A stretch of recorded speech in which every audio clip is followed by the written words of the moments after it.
Hi, I'm Marty Grizzanti, and this is The Marty Grizzanti Show. As a full-time real estate investor and business owner, I have a real fascination of finding the key principles for business success and personal development. This show is a reflection of my personal mission to find out what truly makes somebody successful in business and in life. We will find tools and tactics that they've used to reach those levels. If you're the type of person is not satisfied with average and you have a hunger for learning that will never cease, this show is for you. Welcome to the show. What's up, boys and girls? Marty Grizzanti here for another one-on-one little information I want to spread today. But before I do that, I hope you guys had a great Thanksgiving. I was with my wife in Quebec City, and it was amazing. I don't think many people know about Quebec City. I didn't know about Quebec City. It's a little far. It's about 7 hours from Rochester, but it was amazing. It's this little community. It's like Paris, like mini Paris, just cleaner, and I think people are more friendlier, honestly. And I've been to both. You can't do as much, obviously, as you can do in Paris, but really cool, highly recommended. Obviously, you're not here to hear about my Quebec trip. You probably are here about learning about real estate. So I have some really good topics to go over today. One of my friends had some questions, so I want to answer that. And then I've gotten a couple of questions from some newer investors, so I want to make sure I can answer those as well. But before I do, two things that have really helped me this last quarter, okay? And in real estate, quarter by quarter, it's really important. This next chunk of time here, right? So if you're listening right now, we're in early December. This is where I've always been able to get ahead of the competition. Everybody checks out right now. Like people have been checked out since Thanksgiving. But if you actively put your foot on the gas for the next 45 days, you can seriously get ahead of the competition because people are going to start checking back in around January 1st. And that's just, it's unacceptable if you're someone who's really trying to be successful in this business.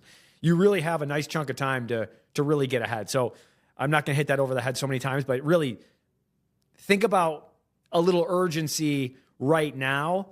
And then you can, if you'd like to, put it in cruise control around the summertime because that's when you really want to do stuff anyways. Right now is a good time to work. Rochester and any other Northeast state, wintertime is an amazing time to work. We have that to our advantage, truly. Other folks that are in the Southeast, they're not, I just don't think they're as working or as hustling as much as we are because all we can do is work up here.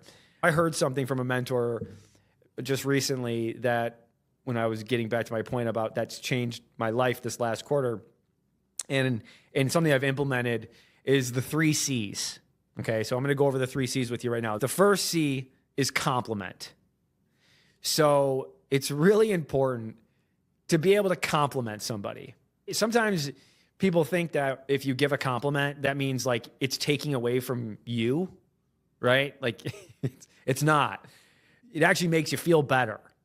So if you can be cognizant, if you can be meaningful and purposeful with how you compliment, it really makes it different. And something as simple as, hey, I really like your hat.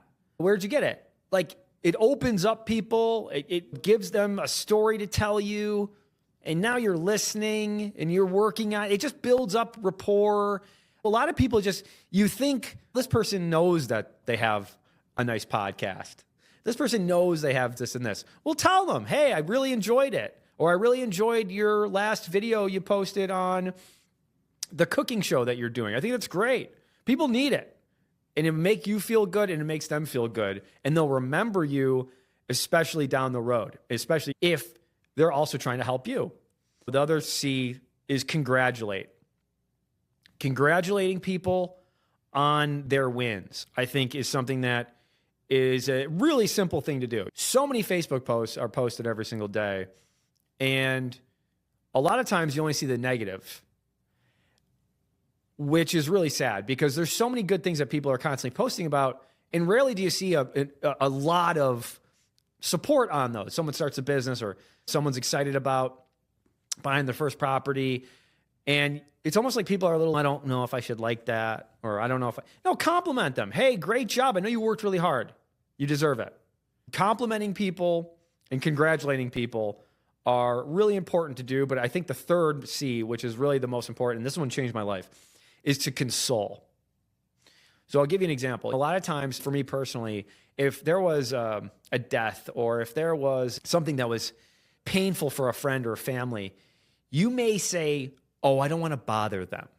Oh, I don't want them to be bothered by my call or my text. It's not the right time. It's always the right time. Consoling somebody there's always the right time to do that, because rarely is someone going to do it. So be that person. Actually, be the person that shows up. If you can be the type of person, if there was a serious incident with a friend or family and you show up physically, they'll remember that for the rest of their life. Okay?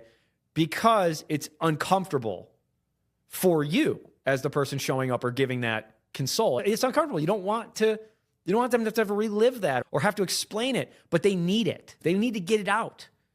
So, number one, compliment. Super simple. Just give a compliment. Whenever you see somebody new, somebody that you know forever, give them a compliment. It will really change their day.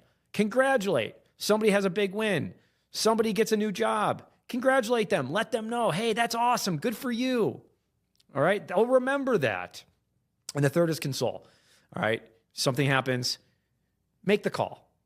I know you don't want to, but that person is actually needing that more than you think. So those 3 C's have been really super helpful for me. Now, the other thing I wanted to talk about, because I got this question a lot, is business partners. In real estate, a lot of times it may make sense really early on to get a business partner. Hey, one person can do this, one person can do that. And then you find out down the road, maybe that wasn't the best fit. Now, I've been the luckiest person on the planet because the vast majority of the properties or businesses that I've been involved with in regards with partners have been amazing. I have had one partner for the last going on 10 years, and we are never been closer, never been tighter, and I'm excited about where we're going. And I needed that, and I'm so happy about that. Now, I know you hear the horror stories about partnerships not going well, and that's true. That can be true. So let me give you how to pick the best partners. What makes a perfect business partner? Now, we're all not perfect, but let me just give you like the avatar of what's a really good business partner, okay? Number one, massive pain tolerance, okay? In business, it is very painful, especially in the beginning. You're pushing up this giant boulder, right? You're trying to build up the momentum so that it can flow right down the hill. So in that pushing is pain, okay? So you need to have people on your team, in your army, that are willing to take on that pain. Loss of money, right? Deal goes south. Stolen money, right? Someone takes your deposit, whatever it might be. Repairs that go over budget. You have to have pain tolerance because they're going to happen to you. And I really strongly suggest that they're going to happen to you, because they will. And it might not happen to you the first day you do investing, but it's going to happen down the road. So you have to work on being able to, if you don't have a lot of pain tolerance, you got to get some pain tolerance. Okay. How you do that is the things that I've needed, because I didn't have a lot of pain tolerance when I was a kid, right? Because my parents did everything for me. I love them to death. But if you had those, we had very soft parent skills. If you're a millennial, your parents probably did a lot for you. And that actually isn't very helpful when you get into the business world, believe it or not, or just becoming a person in the world. So it's really important that you have massive pain tolerance. I went on a little rant there, but like I was saying, how you can get to pain tolerance really fast is doing stuff you don't want to do. That's how you get pain tolerance. What's that? Going to the gym, eating, and making sure you stick to those things. Okay. Number two, because I have 4. So the first thing, massive pain tolerance. Number 2, having solutions and not blaming. You want to, if there's a problem in your business, always give the solutions and you never blame. And if you do blame, you blame yourself. That's on me. And you don't point fingers. You point your thumb. Hey, that's on me. Or I got a solution for this. Okay, that's number 2. Number 3, don't keep score. The best partners are not saying, hey, I did this, I've done this and this, What have you done? Or I'm doing this and this, and we're not going to keep score here, right? Hey, I got this property. That should already be an internal into you, okay? If you're trying to be successful and you have urgency, you should be wanting to make sure you're making an impact in your company and making sure that you're somebody that's a rainmaker, right? And what I mean by that is I'm going to get this money. I'm going to go get this money and I'm going to bring it into the company. That's really what that is. But I'm not going to keep score, because somebody can have a big day, someone can have a big week, someone can have a big month, but it takes one or two things to really change your year. And that can happen anytime. And so you got to be cognizant of that. And that's a really important thing. And the last thing, putting the business first and caring about the business is the important piece of this. I'm going to put this first. And sometimes, in some cases, that's putting the business ahead of yourself and putting the business in front of, in some cases, a loved one. I'm not saying to put it in front of your kids, okay? But in sometimes you got to do what's best for the company and your business. If you're a business owner, because you need to keep this thing going. This is what provides for your family. This provides for, in my opinion, one of the most important things for me when I didn't have kids was my partner's kids. It was important that we were successful for his family. All right. When I was just getting married, now it's together, it's even more powerful because we both need to make sure we're successful, not just for our kids and our family, but for our employees. And now that's a big driving force for us to be successful is I got to make sure my team is good. And that changes that will really change how you think about things. All right. So we talked about the 3 C's. We talked about what makes good business partners. And some of the questions I got, so I'll go through these, is finding lenders. All right. How do you find a lender that's going to work with you on a property? I think the number one way that not everybody does is you got to tell people you're looking for a lender. You got to let people know. And you really want to have an elevator pitch for what you do. But it's not what you do, it's how that person that you're telling it to can be involved. So in cases where someone's asking me, hey, Marty, what do you do?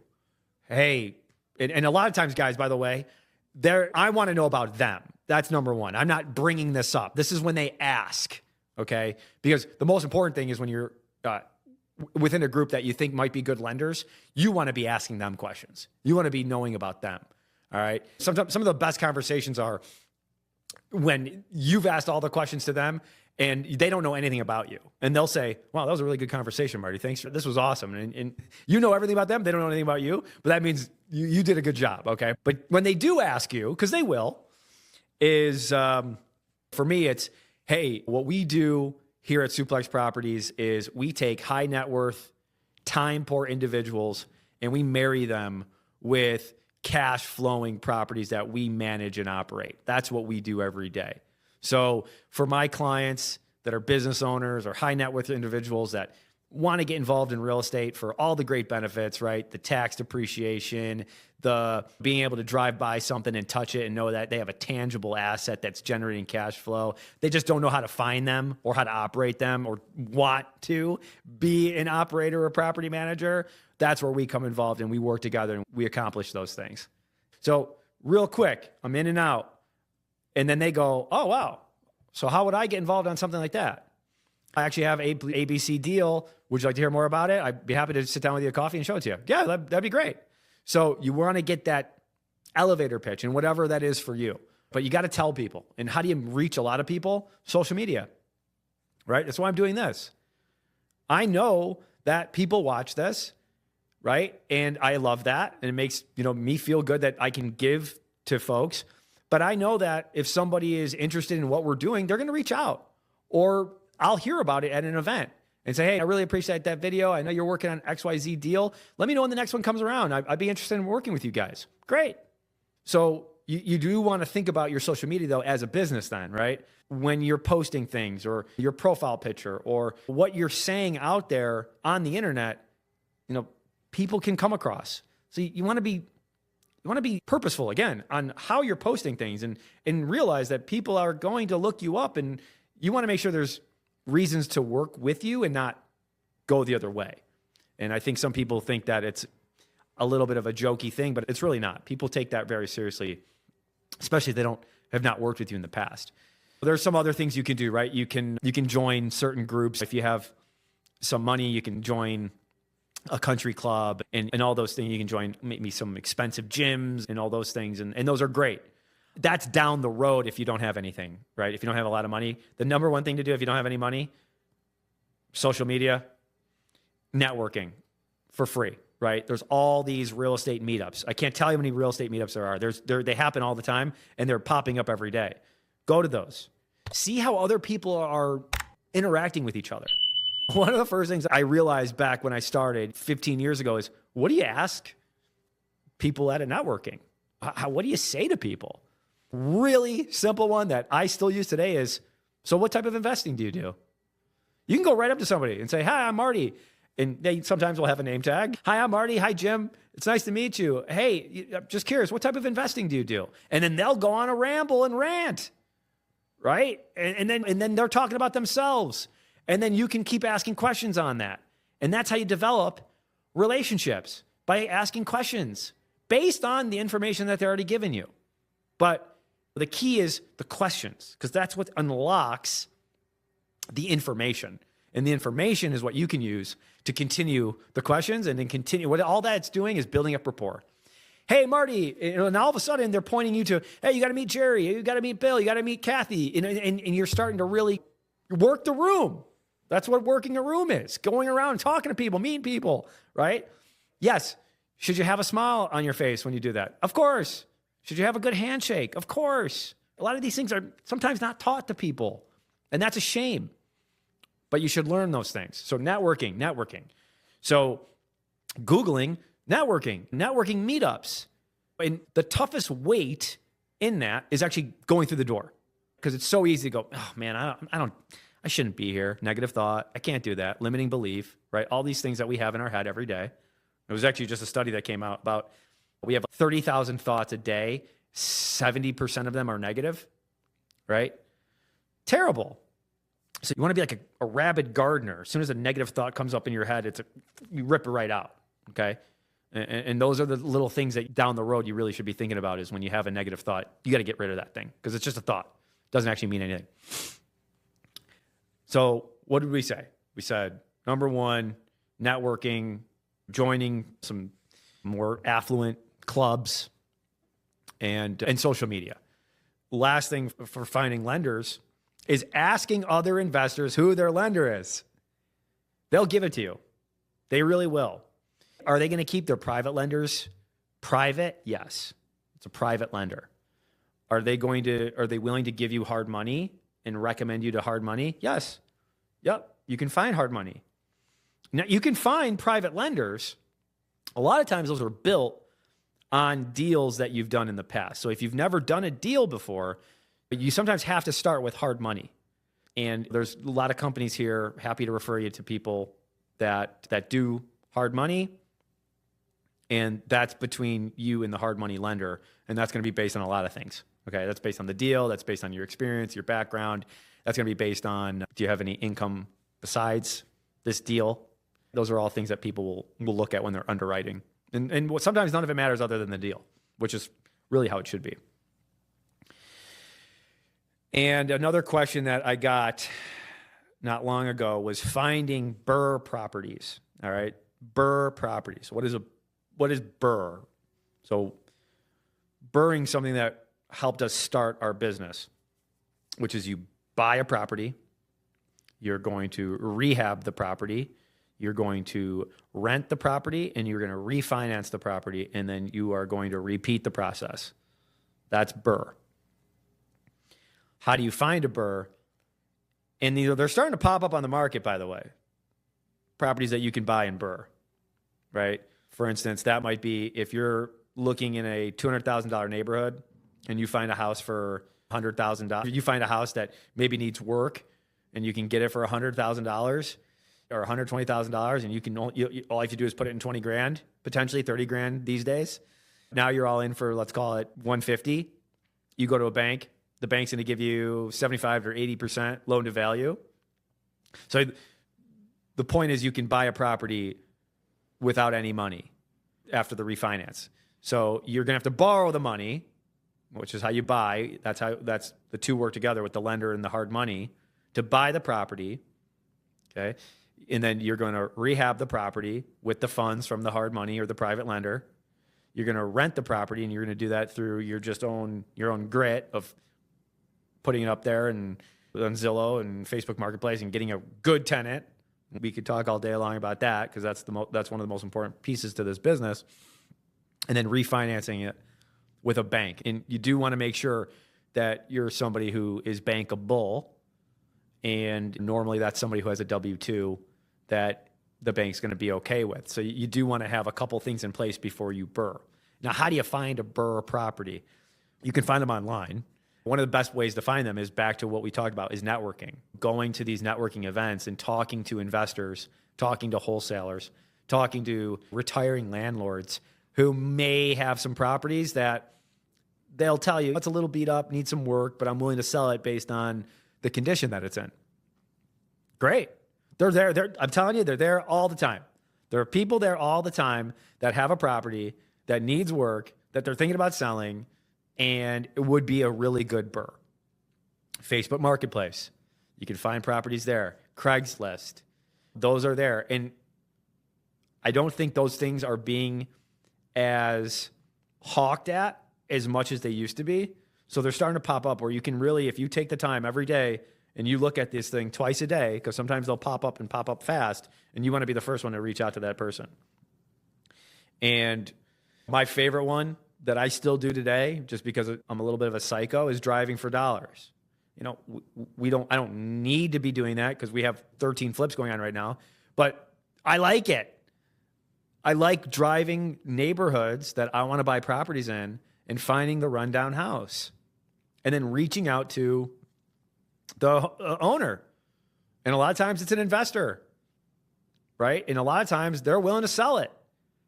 If you guys can work out a price, they'll sell it. Working with a homeowner is a little different because it's more of an emotional decision. With an investor, it's a business decision. So there's more willing to work with you.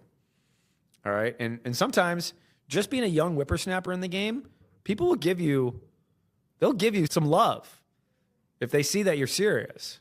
They'll want you to be successful because they were probably in the same position 30, 40, 50 years ago. People want to help people. And people also, what they really want to do is help people that have already been helping themselves. People don't want to help people that are not helping themselves. They're not going to try to hold your hand through the process. But if you're urgent and you are enthusiastic and you show up and you are consistent, people will recognize that and they'll want to help you. And you won't even have to ask. You should ask, all right? But it won't take much selling on your end to get people to help you if you're doing those things. So, I don't know, we talked for a little while. I don't want to go on too long. I just wanted to give you a little bit of some mental things to think about just for our mental health, right? The 3 C's. Talk about business and how to find a business partner, and more importantly, the successful business partner, someone that you know are going to have success with. And we talked about what those attributes are. Finding lenders and finding BRRRR properties. So that's it. I hope you guys have a great day. Take care, and we'll see you next time. Thank you for tuning into the Marty Grizzanti Show. If you're listening on Apple Podcast, leave us an honest rating and review. If you're on Spotify,